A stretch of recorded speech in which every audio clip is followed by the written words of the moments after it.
এক মাস ধরে দিনাজপুরে হাকিমপুর উপজেলা নির্বাহী কর্মকর্তা এবং সহকারী কমিশনার পদ দুটি শূন্য।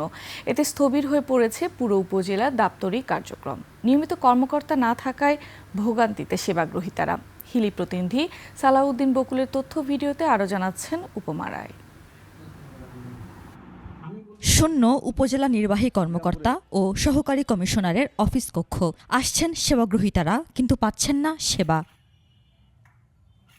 কর্মকর্তা না থাকায় সরকারি বিভিন্ন উন্নয়নমূলক কাজের তদারকি, নিয়মিত সভাসহ গুরুত্বপূর্ণ ফাইল অনুমোদন করানো যাচ্ছে না। বেশি বিপাকে ভূমি সেবা নিতে আসা মানুষেরা। নামজারি, মিস কেস, খতিয়ান সংশোধন ও ডিসিআর কাটার মতো কাজগুলো পুরোপুরি বন্ধ।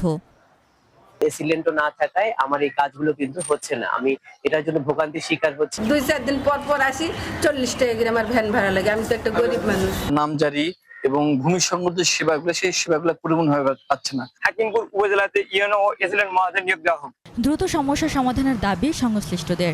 পদটি শূন্য, এই কারণে উপজেলাবাসী নির্বাহী কর্মকর্তার কাছে যে দাপ্তরিক কাজগুলি আছে, এই কাজগুলির সেবা থেকে জনগণ বঞ্চিত হচ্ছে। চরম দুর্ভোগের মধ্যে দিয়ে আমাদেরকে যে জীবনযাপন করতে হচ্ছে। তাই সরকার বাহাদুরের কাছে আমাদের আবেদন, এই দুইজন অফিসারকে দ্রুত এই হাকিমপুরে প্রদান করা হোক। অস্থায়ীভাবে দায়িত্বে আছেন বিরামপুর উপজেলার ইউএনও তানজিনা খাতুন। দুই উপজেলার কাজ সামলাতে হিমশিম অবস্থা তার। আমার জন্য তো দুই জায়গায় দায়িত্ব পালন করাটা কষ্ট। এটা তো স্যাররা যদি স্যারদের ওখানে ডিসিশন, এটা আসলে জনদুর্ভোগ বিবেচনায় দ্রুত সমস্যার সমাধান চান হাকিমপুরবাসী। উপমা রায়, ডেস্ক রিপোর্ট, 21 টেলিভিশন।